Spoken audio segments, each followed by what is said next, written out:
नमस्कार दोस्तों, मैं विवेक कुमार स्वागत करता हूं आपका अपने YouTube channel study with Vivek Kumar में। दोस्तों, वीडियो को देखने से पहले चैनल को सब्सक्राइब, लाइक और ज़्यादा से ज़्यादा शेयर करें। दोस्तों, आज हम स्टार्ट करने वाले हैं इंडियन पॉलिटी में ही संवैधानिक विकास की ऐतिहासिक पृष्ठभूमि का अगला पार्ट। दोस्तों, पिछले वीडियो में मैंने आपको 1813 के चार्टर अधिनियम के लगभग सभी प्रावधान बता दिए थे। तो आज हम स्टार्ट करेंगे 1833 का चार्टर अधिनियम और उम्मीद है कि आज हम 1853 के चार्टर अधिनियम तक लगभग सभी प्रावधान देख पाएंगे। दोस्तों, मेरा आपको सुझाव है कि इस वीडियो को देखने से पहले आप इससे पहले की सभी वीडियो देखें, जिससे आपके संवैधानिक विकास की एक बेहतर समझ बन सके। तो चलिए दोस्तों, स्टार्ट करते हैं 1833 का चार्टर अधिनियम। देखिए दोस्तों, 1833 के चार्टर अधिनियम में क्या क्या प्रावधान किए गए। दोस्तों देखिए, जो कंपनी का प्रशासन था उसे 20 वर्षों के लिए रिन्यू कर दिया गया। इसका दोस्तों ये मतलब है कि जो भारतीय प्रदेश थे और जो कंपनी राजस्व एकत्रित करती थी उसके अधिकारों को 20 वर्षों के लिए और बढ़ा दिया गया। लेकिन यहाँ से एक बात निश्चित की गई थी कि जो भारतीय प्रदेशों का शासन है या प्रशासन है अब ब्रिटिश सम्राट के नाम से किया जाएगा। दोस्तों, इस चार्टर अधिनियम के माध्यम से एक बात ये भी कही गई थी कि जो अंग्रेज लोग थे उनको बिना अनुमति पत्र के ही भारत आने और रहने की आज्ञा दे दी गई। वे भारत में भूमि भी खरीद सकते थे। दोस्तों, क्या था, पहले मैंने आपको एक बात बताई थी कि जब 1813 का जो चार्टर अधिनियम था उस अधिनियम के माध्यम से कंपनी का जो व्यापारिक एकाधिकार था वो समाप्त कर दिया गया था। दोस्तों, आपको ये समझना होगा कि व्यापारिक एकाधिकार का क्या मतलब होता है। दोस्तों, व्यापारिक एकाधिकार का मतलब है कि व्यापार हम ही करेंगे, केवल हम, यानी कंपनी का केवल एकाधिकार था व्यापार पर। लेकिन 1813 के चार्टर अधिनियम के माध्यम से जो कंपनी का व्यापारिक एकाधिकार था वो समाप्त कर दिया गया था, केवल चाय और चीन को छोड़कर। कि चाय और चीन पर कंपनी का व्यापारिक एकाधिकार था। लेकिन 1833 के चार्टर अधिनियम द्वारा ये जो है वो भी समाप्त कर दिया गया, यानी कंपनी का जो चाय और चीन पर भी जो एकाधिकार था वो बिल्कुल पूर्णतः समाप्त कर दिया गया। यानी अब कोई भी आकर भारत में व्यापार कर सकता था। ठीक है दोस्तों, ये तो हो गई कंपनी के एकाधिकार की बात। दोस्तों, यहाँ से 2 क्वेश्चन आपको बन सकते हैं बहुत ही आसानी से। तो एक क्वेश्चन आपको ये याद रखना है कि कंपनी का जो व्यापारिक एकाधिकार था वो 1813 के चार्टर अधिनियम में समाप्त किया गया, लेकिन यहाँ चीन और चाय को छोड़कर। अच्छा, एक बात यहाँ पर ये याद जरूर रखनी है कि जब तक पूर्णतः शब्द ना लगाया जाए ये वाला, जब तक आप 1813 का ही चार्टर अधिनियम मानेंगे। दोस्तों, एक बात ये भी याद रखनी है कि जो भारत में अंग्रेजी राज्य की संवैधानिक स्थिति थी वो भी पहली बार 1813 के चार्टर के अधिनियम में ही स्पष्ट की गई थी। इससे पहले भारत में जो शासन था वो कंपनी का ही शासन माना जाता था। चलिए दोस्तों, और प्रावधान देखते हैं 1833 के चार्टर अधिनियम में क्या प्रावधान किए गए थे। दोस्तों, आपको पता होगा कि जो बंगाल का गवर्नर जनरल था उसे भारत का गवर्नर जनरल बना दिया गया, क्योंकि दोस्तों इस समय तक जो कंपनी अंग्रेजी राज्य था वो बहुत ही ज़्यादा क्षेत्र में फैल चुका था। 3 प्रेसिडेंसी दोस्तों आपको इसकी पता होंगी, बंगाल थी, मद्रास थी, बम्बई भी, इसकी तीनों प्रेसिडेंसी थी। तो लगभग बहुत ही ज़्यादा क्षेत्र पर कंपनी या अंग्रेजी राज्य का शासन हो चुका था। तो यहाँ पर जो बंगाल का गवर्नर जनरल था उसे भारत का गवर्नर जनरल बना दिया गया। तो आपको इसका नाम भी पता होगा, जो भारत का प्रथम गवर्नर जनरल था उसका नाम था Lord William Bentinck. Lord William और बेंटिक, ये नाम था जो भारत का प्रथम गवर्नर जनरल था। अगर आपसे पूछा जाए कि बंगाल का अंतिम गवर्नर जनरल कौन था, तो वो भी दोस्तों लॉर्ड विलियम बेंटिक ही था। दोस्तों, इस अधिनियम में यह भी प्रावधान किया गया कि अब कास्ट, क्रीड और कलर के आधार पर, यानी जाति, नस्ल और रंग के आधार पर कोई भेदभाव नहीं किया जाएगा। इसका मतलब ये था कि अब सैद्धांतिक रूप से अंग्रेजों द्वारा यह स्वीकार किया जा रहा था कि अब भारतीयों के साथ कोई भेदभाव नहीं किया जाएगा। दोस्तों ये केवल यहाँ माना जा रहा था।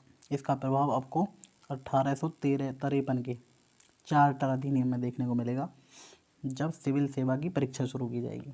दोस्तों इससे पहले क्या होता था कि केवल जो अंग्रेज लोग होते थे उन्हें ही नॉमिनेट कर दिया जाता था, उन्हें ही भेज दिया जाता था कि भाई तुम ही डीएम, तुम ही मतलब पुलिस के प्रशासन के अधिकारी नहीं बना दिया था, केवल नॉमिनेट करके। दोस्तों इस प्रावधान का सीधा सा मतलब यह था कि जो भी भारतीय कंपनी के जिस पद के योग्य है उसे वह पद दे दिया जाए, यानी किसी भी भारतीय के साथ भेदभाव नहीं किया जाएगा। लेकिन यह जो प्रावधान था ये केवल कागजों तक सीमित था, वास्तविकता से इसका कोई संबंध नहीं था, आप ये कह सकते हैं। इसके बाद एक प्रावधान ये किया गया कि दासों की दशा सुधारने का प्रयास किया जाए। देखो प्रयास दोस्तों यहाँ से किया गया, लेकिन सुधरेगी जाके 1843 में। दोस्तों अगर आपने हिस्ट्री पढ़ी हो तो 1843 में इस समय लॉर्ड एलनबरो जो था वो गवर्नर था, और उसने एक रेगुलेशन लाया था, वो रेगुलेशन 5 और नियम 5 के द्वारा जो दास प्रथा थी उसका पूर्ण उन्मूलन यानी ख़त्म कर दिया गया उसे बिल्कुल। दोस्तों तो आपको ये याद रखना है कि जो भारत से दास प्रथा का समाप्त कब हुई तो 1843 में। काल था लॉर्ड एलनबरो का। प्रयास कब से किया गया? 1833 के चार्टर अधिनियम में इसका प्रावधान किया गया था कि दासों की दशा सुधारी जाए। अच्छा दोस्तों एक बात और याद रखनी है कि जो दासों का जो व्यापार था उस पर जो प्रतिबंध लगाया गया था वो लगाया गया था लॉर्ड कॉर्नवालिस द्वारा। तो ये भी आपको याद रखना है, काफ़ी इंपॉर्टेंट फैक्ट्स हैं। कभी कभी काफ़ी इंपॉर्टेंट फैक्ट्स पूछे जाते हैं, तो आपको ये बात याद रखनी है कि दासों के जो व्यापार था उस पर प्रतिबंध लगाया था लॉर्ड कॉर्नवालिस ने, और दासों का पूर्ण रूप से उन्मूलन किया था, मतलब दास प्रथा का, दासों का नहीं, दास प्रथा का पूर्ण रूप से उन्मूलन किया था लॉर्ड एलनबरो ने 1843 में। तो दोस्तों आपको ये बात भी याद रखनी है। देखिए दोस्तों आगे हम 1833 में जो प्रशासन यानी ये प्रशासन की जो व्यवस्था की गई उसके बारे में देखते हैं अगली स्लाइड में। चलिए दोस्तों यह अधिनियम जो था वो ब्रिटिश भारत के केंद्रीकरण की दिशा में एक निर्णायक कदम था। दोस्तों इस स्लाइड को समझने से पहले मैं आपको थोड़ी सी बातें समझाना चाहूँगा। तो देखिए दोस्तों आपको पता होगा कि इस समय तक भारत में 3 प्रेसिडेंसी थी, एक बंगाल, मद्रास और एक बॉम्बे। दोस्तों इससे पहले मैंने बताया था ये दोनों जो प्रेसिडेंसी थी ये बंगाल के गवर्नर जनरल के अधीन कर दी गई थी 1773 के रेगुलेटिंग एक्ट में। और दोस्तों एक अब जो 1833 का चार्टर अधिनियम था, इस अधिनियम के द्वारा जो बंगाल का गवर्नर जनरल था इसे भारत का गवर्नर जनरल बना दिया गया।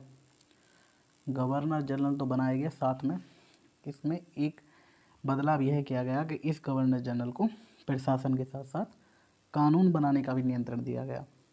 और ये जो दोनों प्रेसिडेंसी थी इनके जो गवर्नर जनरल थे उनके कानून बनाने की जो शक्ति थी वो समाप्त कर दी गई, और यह कह दिया गया कि जो भारत का गवर्नर जनरल है वो पूरे भारत के लिए कानून बनाएगा। अब जब एक आदमी पूरे भारत के लिए कानून बनाएगा तो नॉर्मल सी बात है उस भाई इसके ऊपर ज़्यादा बर्डन होगा, काम का वर्कलोड होगा, तो इसलिए गवर्नर जनरल की परिषद में एक विधि सदस्य भी जोड़ा गया। दोस्तों आपको यह बात याद रखनी है कि ये विधि सदस्य कब जोड़ा गया था, तो ये सर्वप्रथम 1833 के चार्टर अधिनियम में जोड़ा गया था। और विधि सदस्य जो पहला विधि सदस्य था वो जो था लॉर्ड मैकाले था। दोस्तों आपको ये प्रावधान इसके याद रखने हैं, काफ़ी इंपॉर्टेंट प्रावधान हैं ये। दोस्तों मैंने आपको बताया था कि 1784 के पिट्स इंडिया एक्ट में जो गवर्नर जनरल की परिषद थी उसके सदस्यों की संख्या 4 से घटाकर 3 कर दी गई थी। तो दोस्तों इस अधिनियम द्वारा एक बार फिर जो गवर्नर जनरल की काउंसिल थी उसमें सदस्यों की संख्या फिर 4 कर दी गई, लेकिन ये जो चौथा सदस्य था यही विधि सदस्य के रूप में जोड़ा गया था। और मैंने आपको बताया यह जो सदस्य था इसका नाम था लॉर्ड मैकाले। दोस्तों आपको एक बात और याद रखनी है, यह जो गवर्नर जनरल था, गवर्नर जनरल और उसकी काउंसिल ये 2 कार्य करती थी। एक तो ये एग्जीक्यूटिव का कार्य करती थी और दूसरा करती थी लेजिस्लेटिव यानी विधायिका का कार्य करती थी एक टाइम पर ये। दोस्तों जब ये जो गवर्नर जनरल और काउंसिल थी इसकी, जब ये एग्जीक्यूटिव का कार्य करती थी, तो जो ये इसका विधि सदस्य होता था ये इसमें भाग नहीं लेता था। लेकिन जब यह लेजिस्लेटिव का कार्य करता था, जो गवर्नर जनरल और काउंसिल थी इसकी, जब ये लेजिस्लेटिव यानी विधायिका का कार्य करती थी, कानून बनाने का कार्य करती थी, तो ये जो विधि सदस्य जोड़ा गया था इसको बुला लिया जाता था। आज के दौर में आप अटॉर्नी जनरल की तुलना इससे कर सकते हैं। जो अटॉर्नी जनरल है, महान्यायवादी है, उसकी तुलना इससे की जा सकती है। ठीक है दोस्तों, तो ये काफ़ी इंपॉर्टेंट प्रावधान है। आप ये मान सकते हैं कि अटॉर्नी जनरल का जो प्रावधान लिया गया है वो लगभग इसी अधिनियम से लिया गया है। दोस्तों भारत का जो अटॉर्नी जनरल है वो सभी संसद की कार्रवाइयों में तो भाग ले सकता है, लेकिन अब क्योंकि वह संसद का पूर्ण सदस्य नहीं है इसलिए वो वोटिंग नहीं कर सकता। तो दोस्तों आप इसकी तुलना अटॉर्नी जनरल से, वर्तमान के अटॉर्नी जनरल से कर सकते हैं। दोस्तों यहीं तक नहीं समझना है, थोड़ा और समझिए आगे। देखिए दोस्तों, मैंने आपको बताया था कि बंगाल के गवर्नर जनरल को पूरे भारत का कानून बनाने का एक जिम्मा सौंप दिया गया। अब इन्होंने देखा कि यहाँ पर तो हिंदुओं के अलग कानून हैं, मुस्लिमों के अलग कानून हैं, हिंदू और मुस्लिमों का अलग अलग दंड विधान है।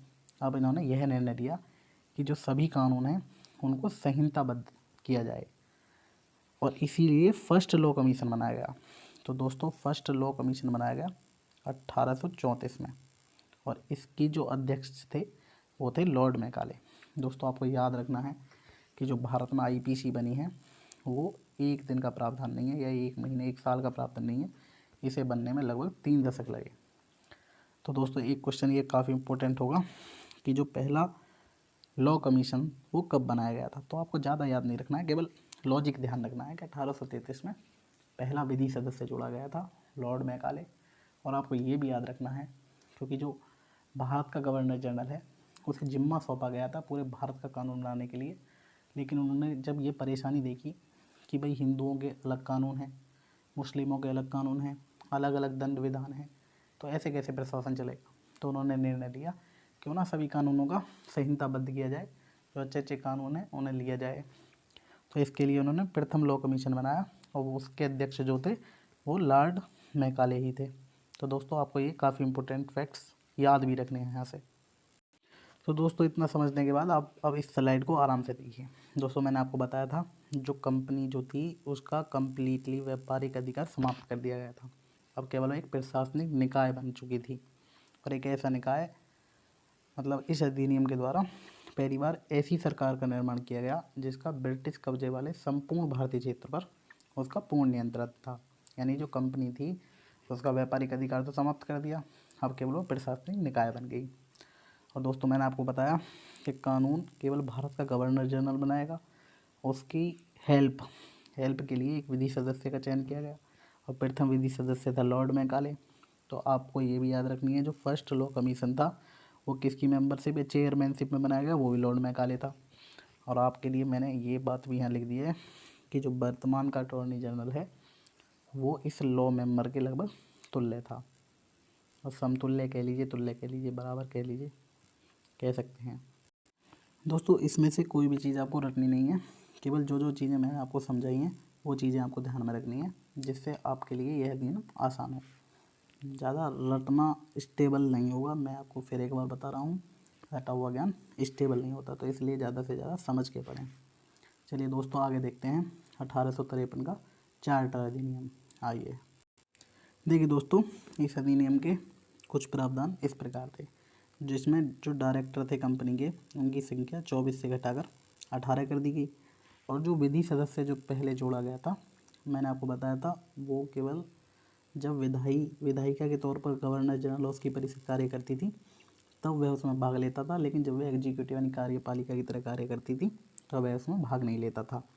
लेकिन अब यहाँ जो विधि सदस्य है उसे पूर्ण सदस्य बना दिया गया। अब प्रशासनिक कार्य और विधायिक कार्य दोनों में ही वह भाग ले सकता था और अपना मत भी दे सकता था। देखिए दोस्तों मैंने आपको बताया था जो काउंसिल थी उसमें सदस्यों की संख्या 4 थी। अब जब भी विधायी कार्य करती है गवर्नर जनरल उसकी काउंसिल, तो उसके लिए उसमें 6 सदस्य और जोड़ दिए गए, और 2 सदस्यों का अतिरिक्त प्रावधान किया गया। यानी यहाँ से लगभग एक तरीके से विधान परिषद का निर्माण किया गया। तो दोस्तों आपको यही तो हमें पढ़ना है, जो भारत में संवैधानिक विकास है वो अंग्रेजों के काल में किस किस प्रकार हुआ। देखिए किस प्रकार, यहाँ पर दो कंडीशन बन रही है, विधायिका की अलग बन रही है बार बार और कार्यपालिका की अलग बन रही है।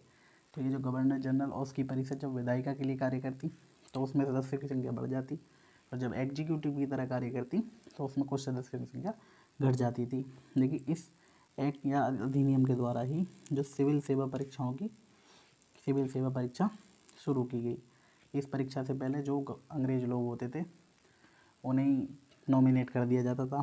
तो इस अधिनियम के द्वारा ही सर्वप्रथम पहली बार सिविल सेवा में प्रतियोगी परीक्षा स्टार्ट की गई। तो दोस्तों ज़्यादा इम्पोर्टेंट अधिनियम नहीं है, जो जो मुख्य मुख्य प्रावधान है मैंने आपको वो बता दिए हैं।